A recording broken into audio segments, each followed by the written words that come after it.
네, 오늘은 19장 23절부터 마지막 절까지의 말씀을 우리가 읽었는데, 지금 이 말씀의 주제가 뭐냐면, 지금 그 앞전에서 부자 청년이 와서 주님께 묻죠.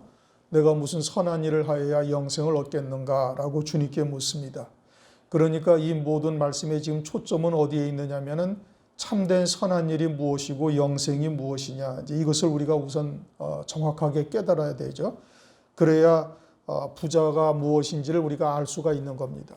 그러지 아니하면 여기서의 부자를 그저 단순히 재물을 많이 가진 자라고만 생각을 하는데, 재물을 많이 가진 자라도 가난한 자가 있고 재물이 없는 자라도 부자로서 사는 자가 있는 겁니다. 그러니까 성경에서 말씀하시는 이 부자가 무엇인지를 바르게 깨달아야 우리가 이와 같은 부자의 길로 멸망길을 가는 자가 되지 아니할 수가 있는 것이지요. 23절을 보니까 예수께서 제자들에게 이르시되 내가 진실로 너희에게 이르노니 부자는 천국에 들어가기가 어려우니라.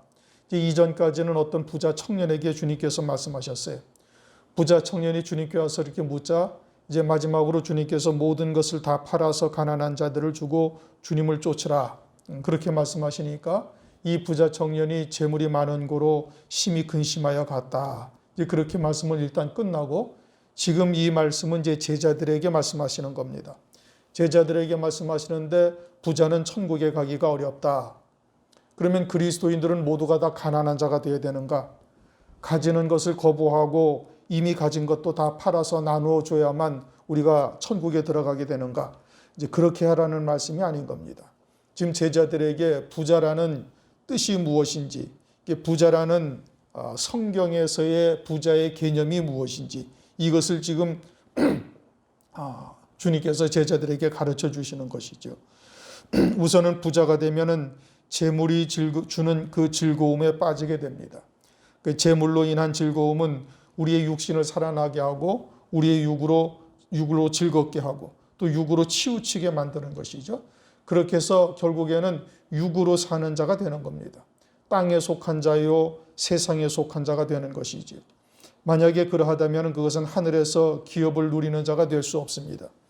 그러한 예가 누가복음 16장을 보면은 호화로에 연락하던 부자와 나사로라 이름한 거지에 대해서 이제 비유로 설명하시는데, 거기에 정확하게 주님께서 말씀하십니다. 이 땅에서 부자로서 그 가진 것을 누리며 연락하며 호화롭게 살던 자는, 이 부자는 육신의 쾌락을 즐기며 살았다는 것이고, 그리고 죽은 후에는 음부에 떨어져서 영원한 불꽃 가운데서 고통을 겪게 되어집니다. 그리고 아브라함의 품에서 안식하는 나사로를 보면서 아주 슬피 울며 탄식하는 자가 되는 것이죠. 그러므로 부유함으로써 이 땅에서 세상의 일락을 쫓아 사는 그 결과가 이와 같이 된다라는 것을 말씀을 하고 있는 겁니다. 우리가 하나님의 자녀라면은 당연히 그리스도의 것이 되어져서 하늘에 속한 기쁨, 즉 그리스도와 함께 부활의 생명으로 하늘의 영원한 생명으로 사는 자가 되어져야 하고, 그 영원한 생명으로 사는 자는 당연히 하늘에 속한 기쁨으로 사는 자가 되는 겁니다.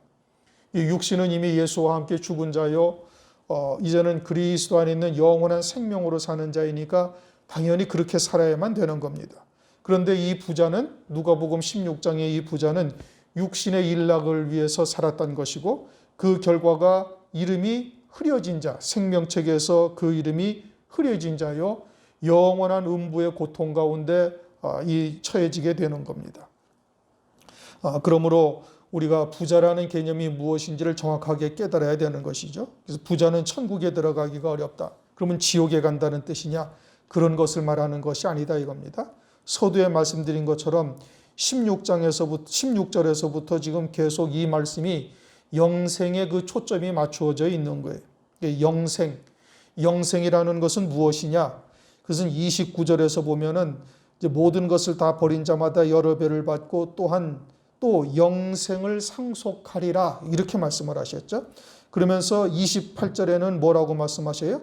세상이 새롭게 되어 인자가 자기 영광의 보좌에 앉을 때에 나를 쫓는 너희도 12보좌에 앉아 이스라엘 12지파를 심판하리라. 요것을 상속한다는 얘기죠. 그러니까 참 영생이라는 것은 이처럼 하늘나라에서 12보좌에 앉아 심판의 자리에까지, 심판의 권세를 가진 이와 같은 자리에 앉는 것이 영원한 영생인 것이고 그것이 참된 영생의 의미인 겁니다. 그러기 위해서는 세상에서 다 버린 자가 되어야 되는 것이고 이제 이와 같이 영생을 누리는 자는 이 땅에서도 이미 영생의 열매 맺는 삶을 사는 거예요. 그러니까 세상의 것에 좌지우지되는 것이 아니고 세상과 나는 이미 십자가에 못 박힌 자요 하늘에 속한 기쁨을 위해서 믿음으로 사는 자가 되어지는 겁니다. 다른 말로 하면은 심령 천국을 이루는 자가 되는 것이지요. 그러나 육으로 사는 자는 그 심령 속에 이러한 하나님의 나라가 이루어질 수가 없고 그리고 하나님의 나라가 이루어지지 아니하였으니 영생의 열매를 맺을 수가 없게 되어지는 겁니다. 영생의 열매를 맺을 수가 없으니 하늘나라에서 누리는 기업이 하나도 없는 자가 되는 것이에요. 그러므로 여기서 부자는 천국에 들어가기가 어렵다라는 의미는 지옥에 간다 이런 뜻이 아니고 영생의 열매를 맺지 못하는 자가 되어지니 영원한 음부에 떨어져서 고통 중에 있게 되어질 것을 말씀하고 있는 겁니다. 부자라는 의미는 육신의 즐거움을 쫓아 육에 치우쳐 사는 자, 육으로 사는 자가 되어지면은 이것이 곧 부자인 겁니다. 재물의 많고 적음이 중요한 것이 아니에요. 그런데 마지막 때는 노아의 때와 같다, 롯의 때와 같다. 성경은 그렇게 말씀하시면서 육신을 더욱 즐겁게 하고 육으로 살아가게 하고 육에 속한 자로 치우치게 만드는 일들을 마귀가 지금 오늘날 하고 있는 겁니다. 그러므로 자기가 가진 것이 없다 할지라도 부자와 같은 신앙으로 전락하게 하는 때가 바로 오늘날인 것이지. 그러므로 우리는 이처럼 부자로서 살고 있는 것은 아닌지 아니면은 누가복음 18장에서 말씀하시는 도시의 한 과부와 같이 우리가 이처럼 물질 문명이 발달한 시대에 살다 보니 재림하실 그리스도를 맞이할 신부의 신앙에 서지 못한 과부와 같은 자리에 앉아 있는 것은 아닌가 우리 스스로를 살펴보아야 되는 겁니다. 육으로 치우친 자, 세상으로 치우친 자, 그것이 곧 부자라는 것을 의미하고 있는 겁니다. 영원한 생명으로 살지 아니하며 그 심령 천국이 이루어지지 아니하고 영생의 열매 맺지 못하는 자가 되어졌으면 그것은 물질의 다소를 불문하고 부자로 사는 자가 되는 것이지요. 24절 다시 너희에게 말하노니 약대가 바늘기로 들어가는 것이 부자가 하나님 나라에 들어가는 것보다 쉬우니라. 부자가 하나님 나라에 들어가는 것보다 약대가 바늘기로 들어가는 것이 더 쉽다. 낙타, 약대라는 것은 낙타죠. 낙타가 바늘기로 어떻게 들어갈 수가 있습니까? 이것은 불가능한 일이죠. 그와 같이 어렵다는 것을 말하는 겁니다. 즉 재물의 유용함 또 재물의 권세를 포기하기가 이와 같이 어렵다라고 말씀하고 있는 겁니다. 부자라서가 아니에요. 부자가 되어져서 그 재물로 인한 세상의 기쁨을 포기한다는 것이 이와 같이 어렵다 이겁니다. 육신의 안락함 또는 육신의 편안함 이것을 버린다는 것이 이처럼 어려운 겁니다. 그러므로 성경은 너희가 하나님과 재물을 겸하여 섬기지 못하느니라. 마태복음 6장 24절에 이렇게 말씀하시죠. 세상의 재물이 주는 일락이 얼마나 큰지 가히 하나님과 비교될 수 있을 만큼 이와 같이 큰 권세를 가지고 있음을 말씀하고 있는 겁니다. 재물이 주는 유혹 이것이 하나님 나라와 비교할 만큼 크다는 겁니다. 그러므로 낙타가 바늘길을 통과하려면 어떻게 되는가? 완전히 가루로 부서져야 되는 겁니다. 재물로 인한 즐거움을 누리는 부분들이 철저히 깨뜨려져야 되는 것이고 세상에 의지하는 것들이 다 없어져야만 되는 겁니다. 그래서 하나님께서 택하신 자들을 그렇게 연단하십니다. 철저하게 깨뜨리시고 부수시는 것이지요.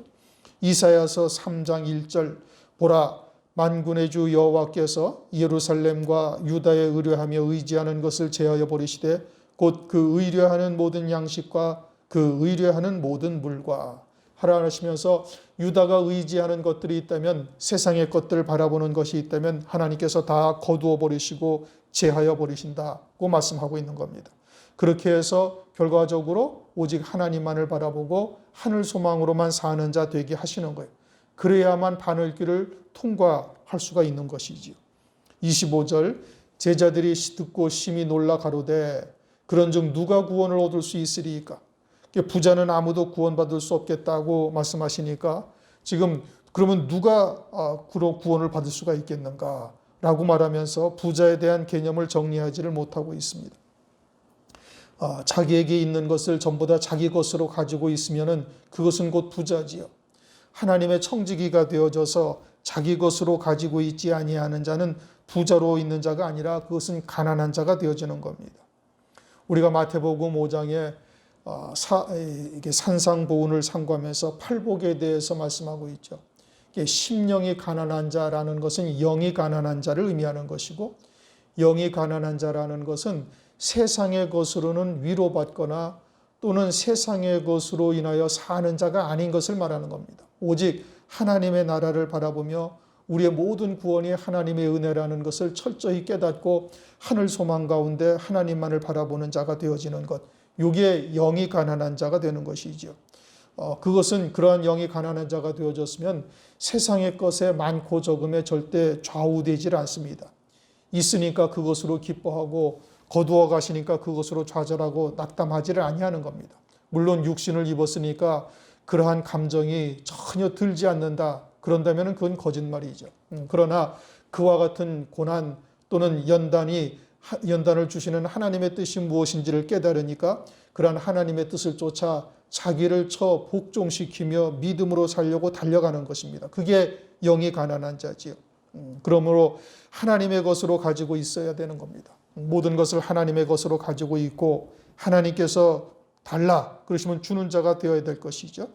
그러나 지금 제자들은 아직 성령이 임하지 아니하였고 여전히 육으로 생각하고 있고 재물을 많이 가진 자를 부자라고 생각을 하고 있는 거예요. 그런 중 누가 구원을 얻을 수 있으리까? 그렇게 해서 묻는 겁니다. 26절 예수께서 저희를 보시며 가라사대 사람으로서는 할 수 없으되 하나님으로서는 다 할 수 있느니라. 우선 사람으로서는 도저히 할 수가 없다라는 말씀입니다. 사람이 자기의 의지나 노력 또는 결단 이런 것으로 이와 같이 천국에 들어갈 수가 없다 이겁니다. 다시 말하면 육을 입고 있는 우리들은 재물의 유익을 절대 포기하는 자가 될 수가 없어요. 스스로 그렇게 될 수가 없다 이겁니다. 재물이 주는 유익, 재물이 주는 기쁨을 포기할 수가 없는 것이죠. 그러니까 그것은 하나님으로서만 하실 수가 있는 겁니다. 하나님께서 육신의 것으로 가지고 있는 모든 것을 다 버리게 하시는 겁니다. 의뢰하는 것 모든 것들을 다 빼앗으시는 것이죠. 그래서 육에 속한 자에서 하늘에 속한 자로 다시 새롭게 거듭나게 하시는 은혜를 우리에게 베풀어 주시는 겁니다.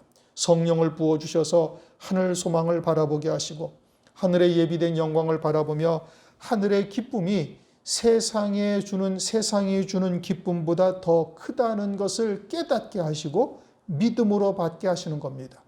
그것을 깨닫는 자여야만 거듭난 자요 그리스도 안에 새 생명으로 사는 자다라고 이야기할 수가 있는 겁니다. 그러니까 지식으로 아는 자는 거듭났다라는 말씀을 지식으로 알아서는 절대 안 되는 거예요. 그건 지식으로는 거듭날 수가 없는 겁니다. 그것을 하나님의 은혜로 체험하고 깨닫고 믿음으로 받을 수 있는 자가 되어져야 그게 거듭난 자지. 그저 하나님의 말씀을 듣고 하늘에 속한 기쁨으로 그리스도 안에 우리가 영원한 생명으로 사는 것이 거듭난 자다. 이렇게 그냥 막연하게 지식적으로 생각해서는 안 되는 겁니다. 그것이 느껴지고 체감되어져야만 되는 거예요. 그래야 새 피조물이요 세례받은 자라고 말할 수가 있는 겁니다. 자기의 정과 욕심을 십자가에 못 박고 이제는 내가 사는 것이 아니라 내 안에 그리스도께서 사시는 삶이요 하나님의 말씀을 믿는 믿음으로만 사는 자라고 할 수가 있는 겁니다. 그것을 말씀을 통해서 깨달으면 되는데 그런데 사실 그것이 절대 쉽지가 아니한 겁니다. 머리로서는 알 수가 있지만 그것이 우리의 신앙이 가슴에 와서 자리 잡기는 그렇게 절대 쉬운 일이 아니에요. 그러니까 하나님께서 재물을 거두시고 의지하는 것들을 다 빼앗으신다. 이사야서 3장 1절 말씀이 그겁니다. 그렇게 해서 세상에 대한 자기의 모든 것들을 다 못 박은 자가 되게 하시는 것이지요. 갈라디아서 6장 14절 말씀을 보면 그리스도로 말미암아 세상이 나를 대하여 십자가에 못 박히고 내가 또한 세상에 대하여 그러하니라. 그와 같이 세상에 관계할 것이 없는 자가 되게 하시는 겁니다. 세상이 관계할 것이 없는 자가 되어지면은 재물이 있어도 관계치 아니하고 없어도 문제가 되지 아니하는 거예요. 그러니까 히브리서 11장을 보면 더 좋은 부활을 소망하면서 악형을 밭에 구차히 면하지 아니하는 자들이 있다. 히브리서 11장 35절 이하에 쭉 말씀을 하시면서 38절에 가면은 이런 자들은 세상이 감당치 못하다. 세상은 이미 내게 대하여 십자가에 못 박힌 것이요 나도 또한 세상에 대하여 그러하니까 세상이 관계할 것이 없는 자가 딱 되어진 겁니다. 이것이 거듭난 자요. 그러한 자들이 청지기의 삶을 사는 겁니다. 그들은 재물이 있어도 자기 것으로 가지고 있지 아니하죠. 하나님의 것으로만 가지고 있는 거예요. 그러니까 재물이 아무리 많이 있어도 그 영은 여전히 가난한 자요. 신명기 11장 11절 말씀 이하에처럼 가나안 땅과 같은 그와 같은 심령으로 사는 거예요. 오직 하늘의 은혜가 없이는 살 수 없는 존재라는 것을 절절히 고백하며 하늘에서 내리는 비를 소망하는 자가 되는 것입니다. 그것이 참으로 영이 가난한 자요. 그것이 청지기의 삶을 사는 것이죠.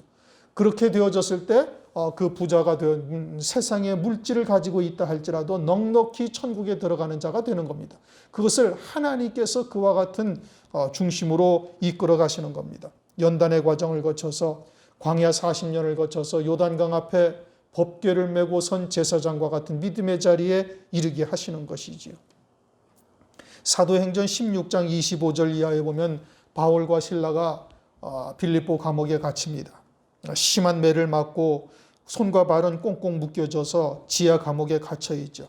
그런데 이 놀랍게도 바울과 실라가 그곳에서 기도하며 하나님께 찬미하고 영광을 돌리는 거예요. 그러자 옥터가 움직이고 어마어마한 이적이 나타나는 겁니다. 그런데 이와 같은 장면을 우리가 곰곰이 생각해 보면은 우리가 성경에 기록된 말씀이니까 그냥 읽어나가면서 그렇구나라고 이야기할 수 있을지 모르지만은 그러나 사실 이렇게 행동한다는 것이 절대 쉬운 일이 아닌 겁니다. 그것은 그 심령 속에 하나님의 나라가 이루어지고 하늘에 속한 기쁨이 즉 예비된 영광을 바라보면서 그 영광을 손으로 만진 바까지 되어지지 아니하면 절대 이와 같은 행동을 할 수가 없어요. 만약에 우리가 이와 같은 상황이 가식적으로 그냥 보여주기 위해서 하는 행동이 아니라 그 속에서 진심으로 우러나서 하나님께 영광을 돌리고 감사하며 찬미의 제사를 드린 겁니다. 그것은 성령으로 말미암아 하늘에 속한 영광이 무엇인지를 깨닫게 하시고 그리고 그와 같은 것이 들은 바요, 본 바요, 손으로 만진 바까지 되게 하셔서 자기에게 확신을 딱 갖게 하시니까 이와 같이 하나님께 그와 같은 상황에서 찬양을 드리게 되는 것이죠. 이것은 사람의 의지나 결단으로 할 수 있는 일이 아닌 겁니다. 하나님으로서만 가능한 일이죠. 다시 말하면 성령으로만 가능한 것이. 우리 역시 이처럼 온전히 영에 속한 자가 되어지면 환경과 상황에 관계없이 우리도 찬양을 드릴 수가 있는 겁니다. 비록 육신을 입고 있어서 이 땅에 고통을 겪고 고난을 당한다 할지라도 찬송을 드리며 기뻐할 수가 있는 것이죠. 그러한 신앙이 참된 신앙인 것이고 그것이 이 땅에 가난한 자로 사는 자요. 절대 세상의 것을 의지하거나 세상의 것으로 인하여 사는 부자가 아닌 자가 되는 겁니다. 그렇게 되는 것은 하나님으로만 가능한 일인 겁니다. 성령으로만 하늘에 속한 자가 되고 하늘에 예비된 영광을 바라보며 하늘에 속한 자로서 그 기쁨을 누리니 그와 같은 찬미의 제사를 드리게 되는 것이죠. 또한 재물을 많이 가진 자라 할지라도 그와 같이 온전히 하늘에 속한 자가 되어져서 하늘에 속한 기쁨이 재물로 주는 기쁨을 능가하는 자가 되어질 때 하나님으로서만 할 수 있느니라 하시는 이 말씀이 그 심령 속에 이루어진 자가 되는 겁니다. 27절 이에 베드로가 대답하여 가로되 보소서 우리가 모든 것을 버리고 주를 쫓아 싸우니 그런즉 우리가 무엇을 얻으리이까. 또 유기신이 강한 베드로 시몬이죠. 베드로가 또 튀어나옵니다. 그래서 우리가 모든 것을 버리고 주를 쫓았다. 자기가 버렸다고 이야기를 하지만 실상은 자기가 버린 것이 아니라 주님께서 너는 나를 쫓으라, 나를 따르라 하신 말씀이 그를 붙들어 이끄신 거예요. 모든 것을 버리게 하시고 그 말씀이 그를 붙들어 이끄신 것입니다. 그런데 베드로는 자기가 쫓은 것으로 알고 있죠.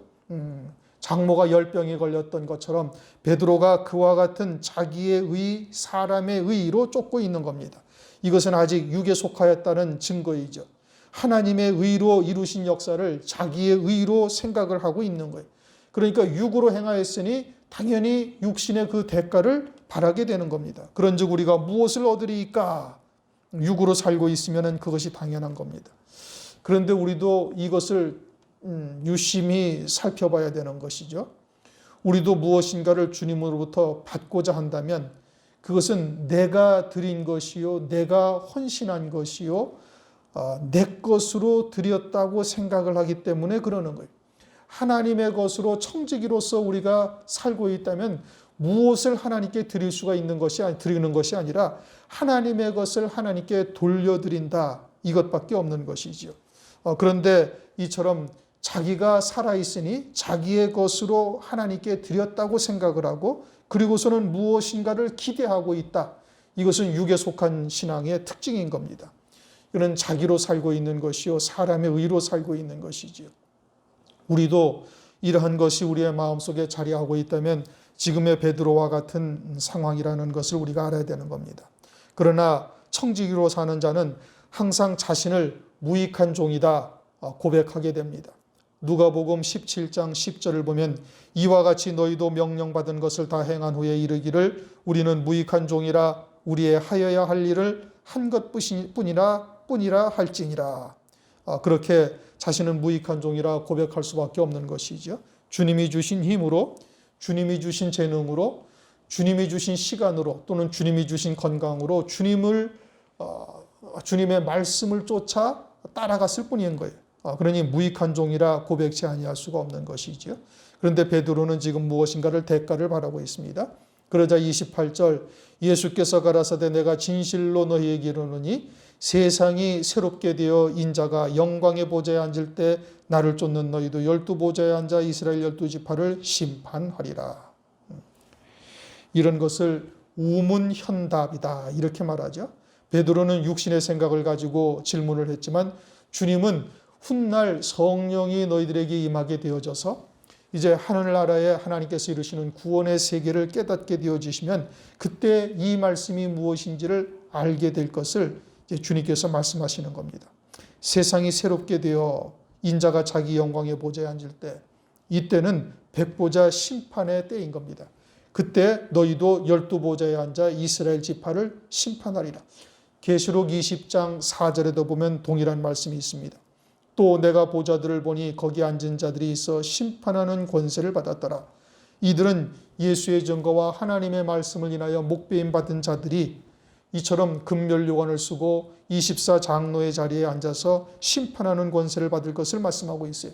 즉 12사도도 이와 같은 이스라엘 12지파를 심판하는 자리에 앉을 뿐 아니라 환난날 예수의 증거와 하나님의 말씀을 인하여 목배임 받는 성도들이 또 이처럼 보좌 순교하고 보좌에 앉은 자들을 앉아서 심판하는 권세를 받을 수가 있음을 말씀하고 있는 겁니다. 혹 하나님이 심판하시지 어찌 성도들이 심판을 할 수가 있는가라고 생각을 할 수 있을지 모르지만 주님께서는 이처럼 제자들에게 또 환난날 그처럼 순교한 성도들에게 심판의 자리에 앉게 하십니다. 순교까지 하면서 주님을 따른 자들은 같은 성도라 할지라도 심판할 수 있는 자리에 앉을 수 있게 하시는 겁니다.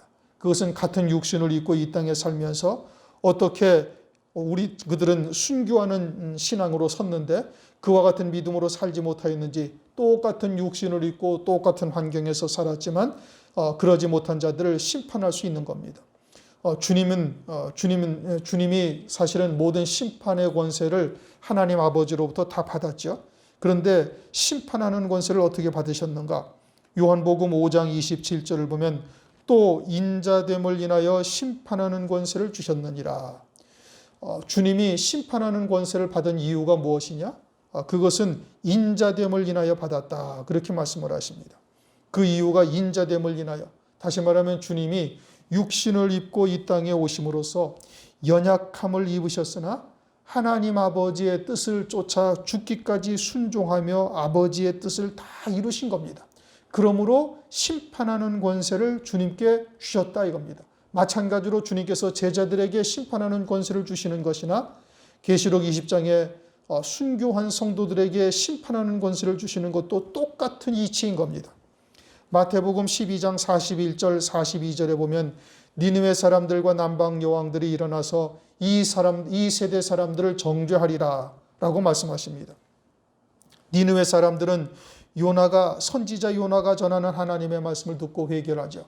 그러나 예수님 당시의 유대인들은 성자 하나님이 오셔서 말씀을 전하는데도 듣지 아니한 겁니다. 그러니까 그들보다 니느웨 사람들이 훨씬 의로운 것이고, 그래서 니느웨 사람들이 유다 사람들을, 이방인 니느웨 사람들이 유다 사람들을 심판하신다, 정죄하리라 말씀하시죠. 또 남방 여왕은 솔로몬에게 있는 하나님의 말씀을 들으려고 먼 길을 마다 않고 와서 듣고 탐복하며 가지요. 그런데 유대 사람들은 주님이 친히 오셔서 하나님의 말씀을 전하는데 듣지 아니하고 회개치도 아니하고 도리어 예수님을 하나님의 이름으로 십자가에 못 박아 죽이기까지 합니다. 그러므로 그와 같이 남방 여왕이 그들을 정죄하리라, 그와 같이 12제자들에게 심판하는 권세를 주시리라 말씀하십니다. 마찬가지로 환난날 순교하는 종들에게도 그처럼 심판하는 권세를 주님께서 주실 것을 말씀하고 있는 것이지요. 베드로가 모든 것을 버리고 쫓았다, 그러면 무엇을 얻겠는가? 그와 같은 질문을 통해서 주님께서 우리가 이 땅에 속한 모든 것들을 다 버리고 쫓는 자들이 어떠한 권세를 누리게 되어질지, 어떠한 영생의 복을 누리게 되어지는지 이것을 말씀하고 있는 겁니다.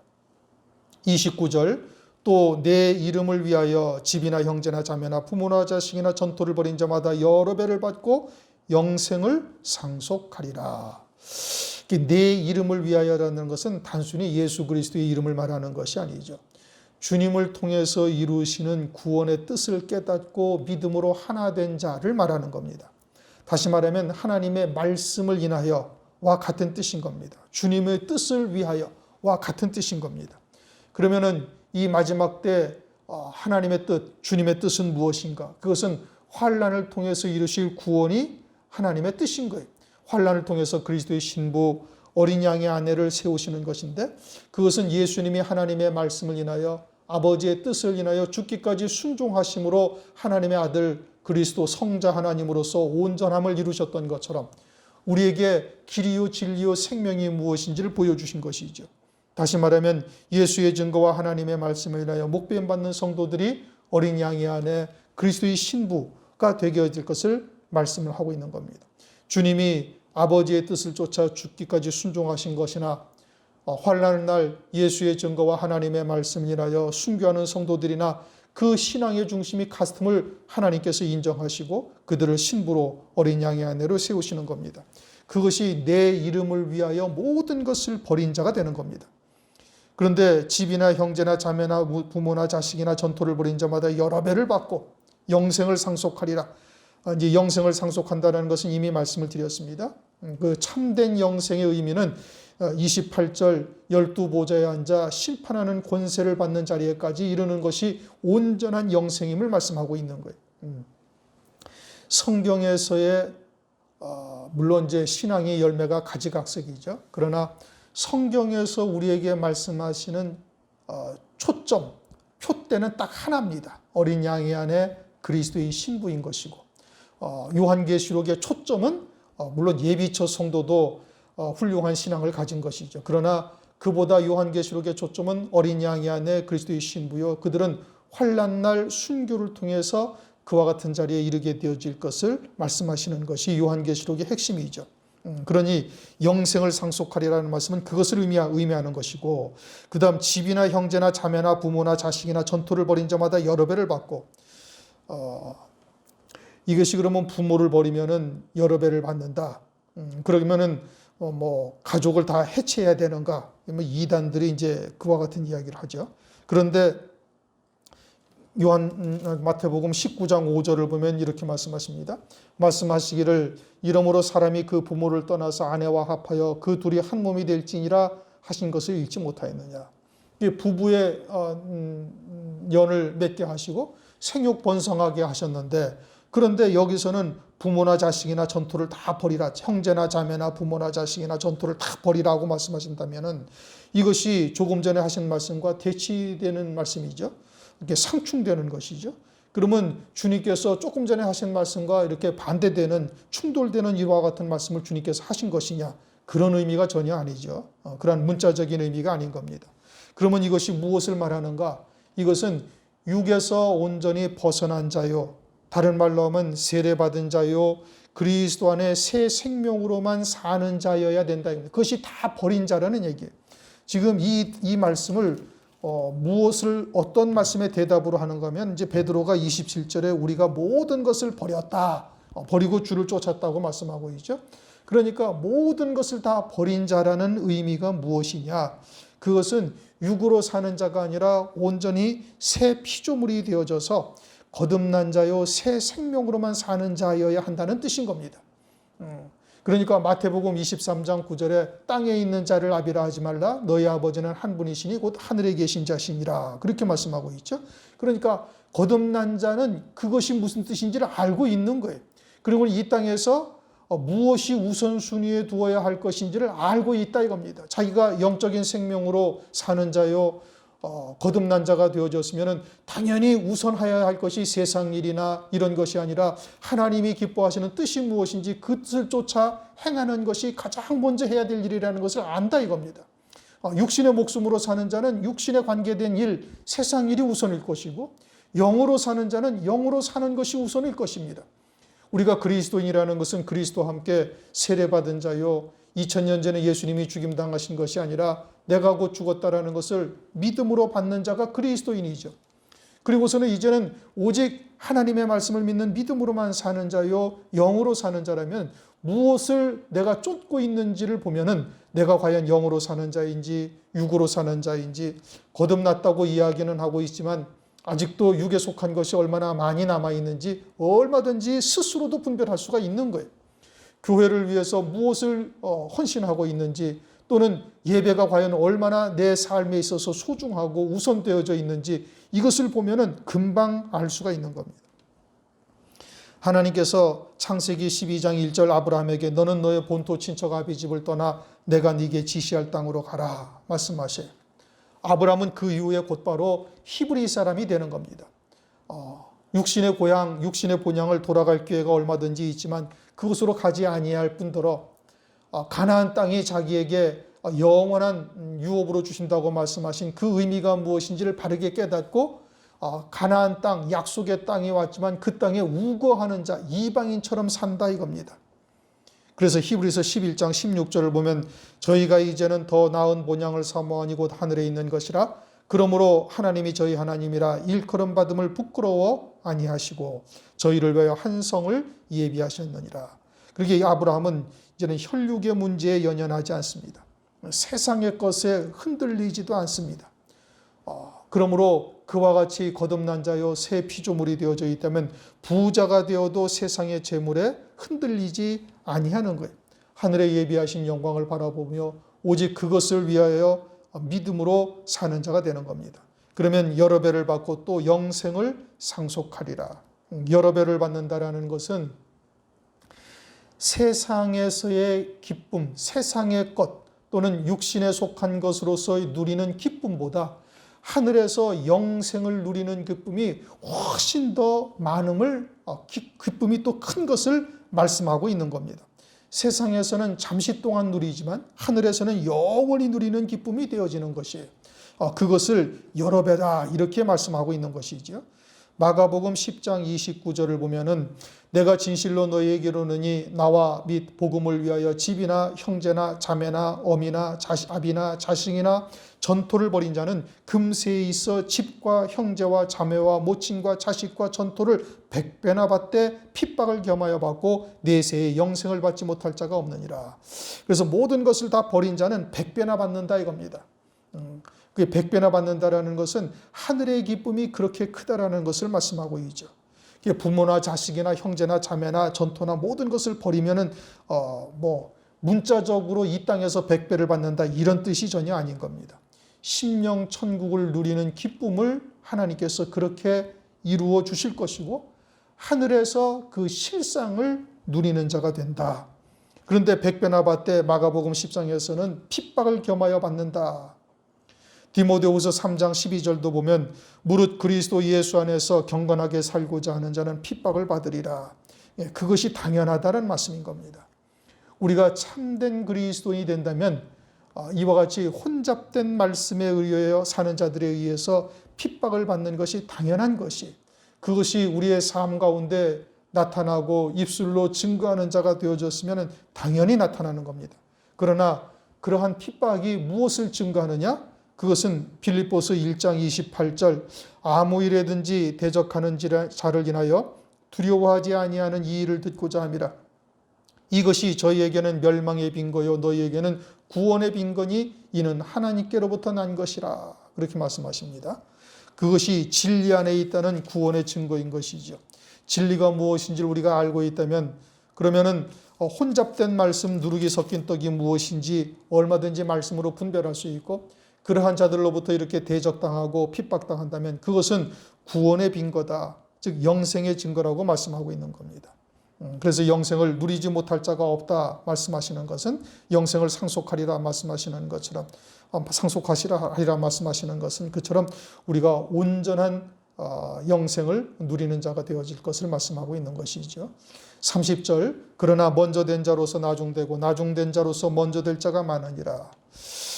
먼저 제자가 되었지만 성화됨이 더디어서 나중된 자가 먼저 될 수도 있다. 이렇게 말씀하시는 겁니다. 그리고 그런 일이 많다. 우선 유대인들이 하나님으로부터 먼저 택함을 받아서 율법과 계명을 받죠. 그러나 그들은 하나님의 뜻을 제대로 깨닫지 못하고 주님이 오셨음에도 불구하고 주님을 십자가에 못 박아 죽임으로 구원의 은총이 이방인에게로 넘어갑니다. 그리고 이방인들은 그저 믿음으로 구원을 얻고 성령이 임하셔서 온전한 구원, 영생의 열매를 누릴 수 있는 자가 돼요. 그러니까 나중된 자가 먼저 된 겁니다. 또 이방인 가운데에서도 말세에 하나님의 뜻이 더욱더 명확해지고 구원의 비밀들이 더 온전히 드러나게 됩니다. 뿐만 아니라 환난 날에 이루실 구원을 통해서 요한계시록의 말씀이 드러나게 하시고 그리고 이를 통해서 그리스도의 신부로 부름받는 자가 되어진다면은 그러면은 나중된 자가 먼저 되는 이와 같은 역사가 또한 나타나게 되는 것인데 이제 이와 같은 일들이 많으리라. 그렇게 그런 자들이 많으리라 말씀하고 있는 겁니다. 20장에 가서는 그것을 나중된 자가 먼저 되는 이유가 무엇인지를 설명을 해 주십니다. 20장 1절부터 쭉 18절, 16절까지 말씀이 그거죠. 20장 16절을 보면 이와 같이 나중된 자로서 먼저 되고 먼저 된 자로서 나중되리라 라고 말씀하고 있어요. 그러니까 1절부터 16절까지의 말씀이 지금 30절 말씀을 설명하고 있는 겁니다. 어떻게 하면 나중된 자가 먼저 되는 이 은혜를 입을 수가 있는지를 설명하고 있는 것이지요. 오늘은 23절부터 30절까지 말씀 부자와 영생에 관해서 말씀하고 있는 겁니다. 부자라 하니까 이것은 물질의 부자를 말씀하고 있는 것이 절대 아니다.